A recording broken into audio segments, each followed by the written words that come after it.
या या या या माधवराव, सार्वजनिक काका तर तुमचे जुळे बंधूच जणू ते असायचेच. आणि स्वतःच प्राच्यविद्या भाष्यकार म्हणविणारे भांडारकर बुवा आहेत वाटतं. आमच्या गर्धवानंदांच्या मिरवणुकीस येण्याची आपण तसदी घेतलीत, फार आनंद झाला. राम दीक्षित,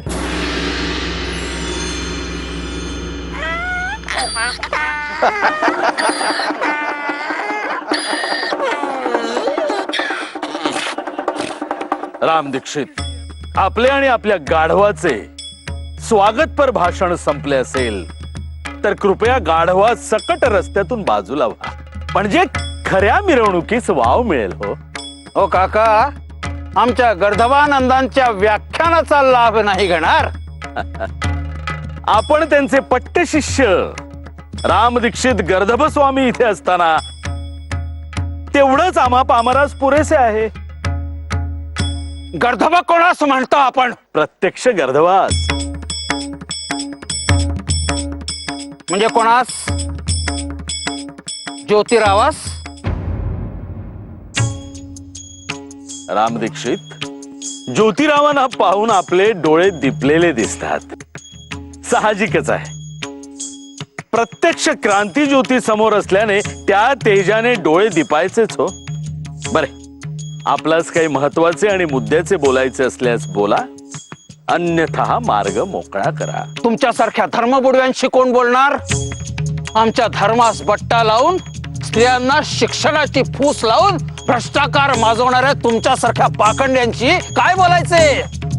हे पहा शास्त्री बुवा, स्त्रियांस ब्राह्मणेतरांस इतकेच नव्हे तर कोणत्याही जाती धर्माच्या लोकांस शिक्षण घेण्याचा अधिकार आहे. अनेक इंग्लिश लोकांनीही आपल्या धर्मग्रंथांचा प्रेमाने आणि आदराने अभ्यास केलेला आहे. तेच तेच म्हणतो आम्ही. आमच्या धर्मास भ्रष्ट करण्याचा विडा उचललाय तुम्ही. इंग्रजी लोक झाले, आता आमच्या बायकांना मड्डमा करण्याचा कट रचलाय तुम्ही. आमच्या कुलीन स्त्रियांना बुके शिकून घराबाहेर काढणार तुम्ही. तर काय तुमची कामे करणार बुके शिकून? मग घरे कोण सांभाळणार? स्त्रियांची कामे कोण करणार? का त्यांच्याऐवजी तुम्हीच बाळंत व्हायचे ठरविले आहे?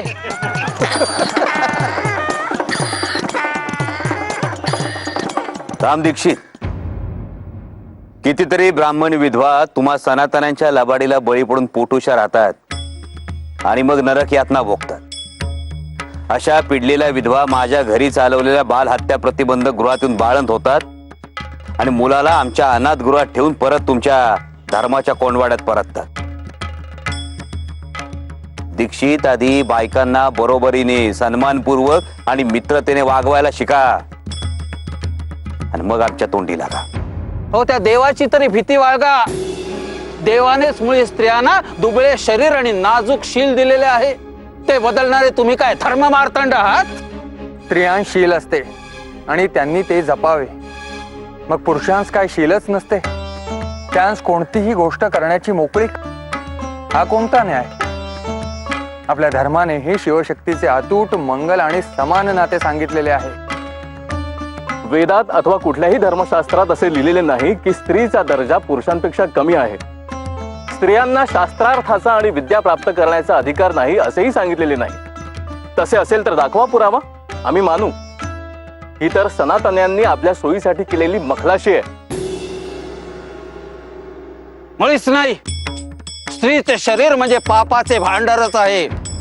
ती मोकळीक देणे म्हणजे स्वैराचारास निमंत्रण. राम दीक्षित, एका हाताने टाळी वाजवून दाखवा बघू.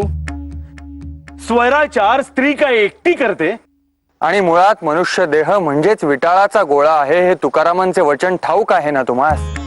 ज्या स्त्रीच्या उदरात आपली धारणा होते आणि जिच्या कुशीतून आपला जन्म होतो, त्यात स्त्रीचे शरीर पापाचे भांडार कसे असेल? आणि दीक्षित, पाप तर तुझ्यासारख्या लाबाडाच्या डोळ्यात असतं रे. अरे जग कुठं चाललंय, तू अजून शेणातल्या किड्यासारखा शेणातच वळवळतोस. जरा डोळ्यावर सुधारणेचं पाणी मार आणि नजर साफ करून घे, नाही तर उद्या आमच्या बायका शिकून सवरून खंबीर होतील आणि तुझ्या पाठीवर आसूड ओढतील ना, तेव्हा भानावर येशील. वेळी जागा हो आणि आमचा नाद सोड, नाही तर थांब, तुला साडी चोळीच करतो. म्हणजे बायकांच्या जन्माची दुःख काय असतात तुला बरोबर कळतील. मग परत नाही म्हणायचा बायकांना शिकवू नका म्हणून. ज्योतिराव, कल्पना उत्तम आहे हो. आगाशे आणा साडी चोळी. हे फार होते आहे, हे फार होते आहे. आम्ही ऐकणार नाही. अरे बघताय काय ढोंगी लोक आलेत. मारा, दगड मारा. ह्यांचा विचार काही ठीक दिसत नाही. चिखल फेका त्यांच्या अंगावर.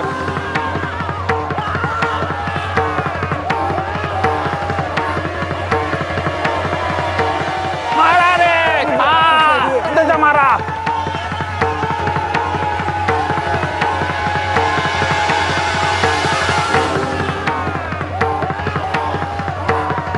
चला रे. मारा, सोडू नका त्याला. अरे बापरे, पोलीस.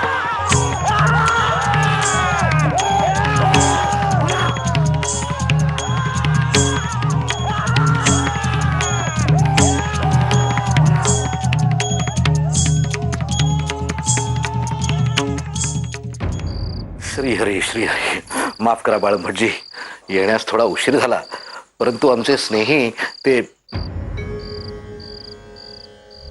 काय झाले? तुम्ही सगळे असे चिंतेत का दिसतात? आणि रमा कुठे आहे? झोपलीये. बरे झाले तुम्ही आलात. तिच्याविषयी जरा बोलायचे होते. काय? खूप काळजी वाटते हो तिची. तुम्हाला सांगतो आई साहेब, माग एकदा रमा वहिनी अशा जिन्यावरून पडल्या. अगो बाई, अगो बाई. हा, तेव्हा रात्रभर धाकले मालक उशाशी बसून होते. आणि एकदा रमा वहिनींनी त्यांना धडा वाचून दाखवला. तेव्हा धाकल्या मालकांना एवढा आनंद झाला म्हणून सांगू. त्याचीच तर चिंता वाटते आम्हाला अण्णासाहेब. हिशोबापुरतं शिकणे आम्हासही मान्य आहे, पण क्रमिक पुस्तकांचा अभ्यास करून घेऊन माधवाला काय साध्य करायचं आहे काहीच कळत नाही. अण्णासाहेब, हे जरा जास्तच होत आहे. बाळंभटजी, खरे तर लग्नानंतर प्रथमच आम्ही सारे रानडे वाड्यावर आलो होतो, तेव्हाच मंडळींनी आमच्या कानावर हे सर्व घातले होते. न राहून आम्ही गोविंदरावांशी बोलण्याचा प्रयत्नही केला, परंतु गोविंदरावांनी आणि माधवरावांनी आम्हास गप्प केले. खरे सांगायचे तर लिहिणे वाचणे आमच्या घरातल्या स्त्रियांना धार्जिणेच नाही. परंतु आम्ही म्हटले, यापुढे जशी सासरची मंडळी ठरवतील तसे, म्हणून गप्प राहिलो. परंतु आता बोलायची वेळ आली असे आम्हाला वाटते. स्त्रीने स्वयंपाकघर आणि देवपूजेतच रमायला हवे, तीच तिची जबाबदारी आहे. माधवाने हळूहळू हे अभ्यास प्रकरण कमी करावेच हवे. ते खरे, पण तिने ऐकायला तर हवे ना. तिच्यासाठी जावई बापूंचा शब्द आणते आणि आम्ही तिला तसेच शिकवले हो. हा मोठाच तिढा होऊन बसलाय आणि सध्या तर ती काही ऐकायच्याही मनस्थितीत नाहीये. अहो, शरीराने ती इथे, पण मनाने तिकडे पुण्यातल्या घरी. अशी अवस्था झाली हो तिची. माझा नवरा पळाला, माझा नवरा पळाला पळाला पळाला. म्हणजे आता माझं लग्न नाही होणार. मी परत माझ्या घरी जाणार, माझ्या आईकडे. पळाला पळाला.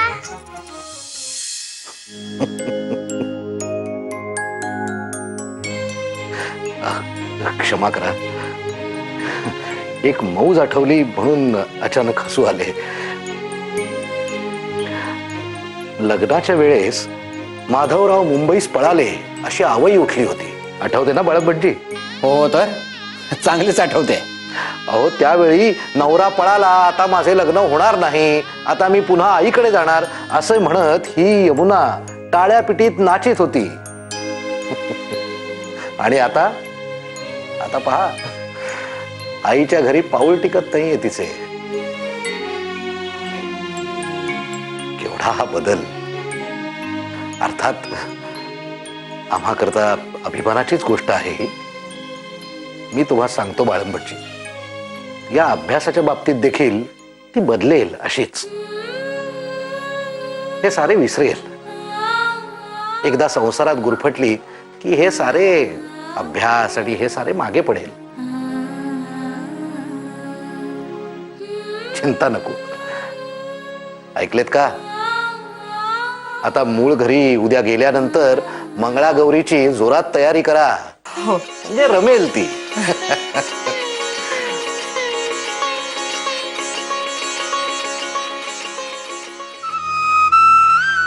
एकदा संसारात गुरफटली की हे सारे अभ्यास आणि हे सारे मागे पडेल.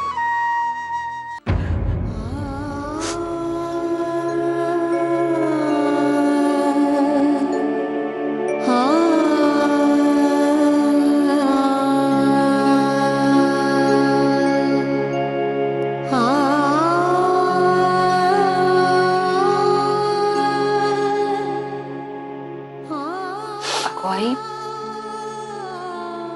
जेवायला नाही आलीस ते? अगो आता माझा राग अन्नावर काढणार आहेस का?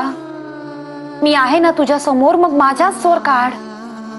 हवे तर 4 रट्टे दे, पण आई अगो जेवायला चल गो. नको ग बाई, जेवले तर तोही हिशोब मागशील. आई अगो कळत कसे नाही तूस? उलगडूनच सांगावयास हवे का प्रत्येक गोष्ट? अगो आई समजून घे. या घराने खूप केले गो माझ्यासाठी. हे गेल्यानंतर ह्याच घराने आधार दिलाय मला. नाही म्हणजे तुम्ही माघारी नेण्यासाठी आला होतात, पण भाऊसाहेबांनी मला धाडले नाही. मला इथेच ठेवून घेतले. पण मानाने कायम वडीलकीचा मान दिला आणि अजूनही देतायत. आणि तुमच्या ह्या हसल्या वागण्याने तो गमावून म्हणतेस? नाही गो, मला नाही जमायचे ते. हा विष्णू काहीही काम न करता नुसता बसून 4 वेळा चरतच असतो. काम नाही की धंदा नाही, नुसता खायला काळ आणि भुईला भार. कसा बोधल्या झालाय बघितलास ना? आणि शंकराचे म्हणशील तर त्याहून निराळे. दमडी कमवायची सुद्धा अक्कल नाही गो, पण रुबाब पेशव्यासारखा. हुकूम काय सोडतो, फरमाने काय काढतो, लहान नाही की मोठे नाही. कळली हो, कळली. आमच्याबद्दलची तुझी मते कळली. अगो भावांबद्दल सुद्धा काय माया आहे तेही समजले हो. मला जेवायचे नाही, जा तू. एक दिवस जेवले नाही म्हणून काही मरायची नाही मी. अगो याचं काय अर्थ कळावं मला? चालते हो. आई अगो कसे कळत नाहीये गो तू? कसे समजावू मी तुला?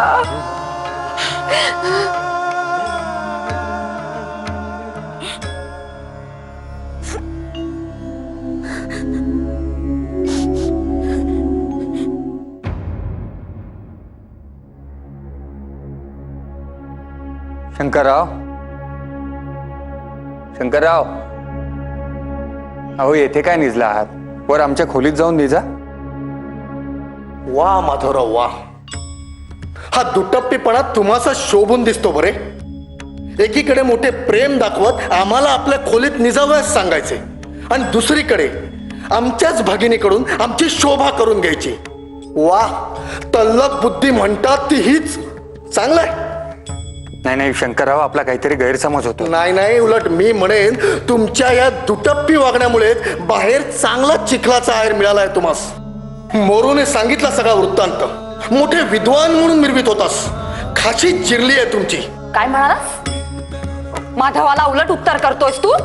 अरे त्याच्या नखाची तरी सर आहे का तूस? ताई काकू, आज तुला माधवाच्या खोलीतून बाहेर काढले, पण खरे तर तुझी लायकी पाय पोसाशीच उभे राहण्याची आहे. चल ताई काकू शांत हो.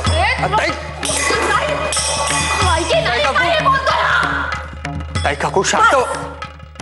बस माधवा, एक शब्दही बोलू नकोस तू. तू बाहेर जाऊन काय दिवे लावून आलायस ना ते कळले हो आम्हाला मोरूकडनं. अरे त्या पाखंड्याच्या नादी लागल्यावर काय व्हायचे? अरे माधवा, रानड्यांकडचा पहिला पुरुष आहेस तू की असा हा चिखलाने माखून आलायस. जा जा परसदारी जाऊन अंगे धुवून घे. तोपर्यंत मी भाकरी टाकते तुझ्यासाठी.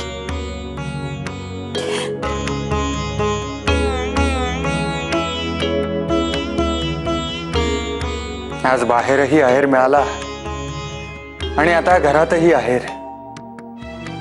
परंतु तो चिखलांचा आहेर घेण्यात फार मौज होती. आणि आता ताई काकूंच्या हातच्या भाकरी बरोबरच त्यांच्या तिखट शब्दांची गोडी काही औरच असेल.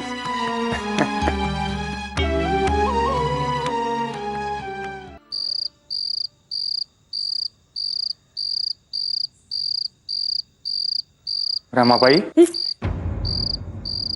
चांदण्याचा होल होती ओवळा पाऊली. आम्ही काय विचारले? अभ्यासास बुट्टीच ना? तुमच्या भावांकडून अभ्यासाची मदत घ्या आणि अभ्यासाचा सराव हा चालूच ठेवा. त्यात खंड पडता कामा नये, नाहीतर पुन्हा पाठी कोरी व्हावयाची. आई अण्णांची मने न दुखावता थोडा थोडा सराव चालू ठेवा. हवे तर आमचे नाव पुढे करा. निदान वाचनाचा तरी सराव हवा. कराल ना? सोवळ्या मनात माझ्या भरे नभाचा आशय. घेई अवघड सावसा सांगे न्यायमूर्ती सखा. त्याच्या कृतार्थ डोळ्यात झुले उंच माझा झोका. उंच उंच माझा झोका.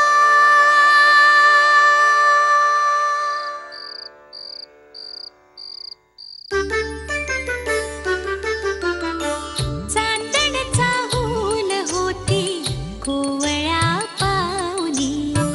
माप मी ओलांडले दूर गेली भातुकली. खेळण्याचे होते वय अंगणाची होती सय. सोवळ्या मनात माझ्या भरे नभाचा आशय. तबकले उंबऱ्यात मी पाहुनी नवी पहाट. जणू जन्मले नव्याने भरता हा मळवट. हाती अमृताचा वसा साथ देई माझा सखा. त्याच्या कृतार्थ डोळ्यात झुले उंच माझा झोका. उंच उंच माझा झोका. झुले उंच माझा वनात जायचा हट्ट केला. वनात जायचा हट्ट केला. ती म्हणाली, नाथ मी तुमची अध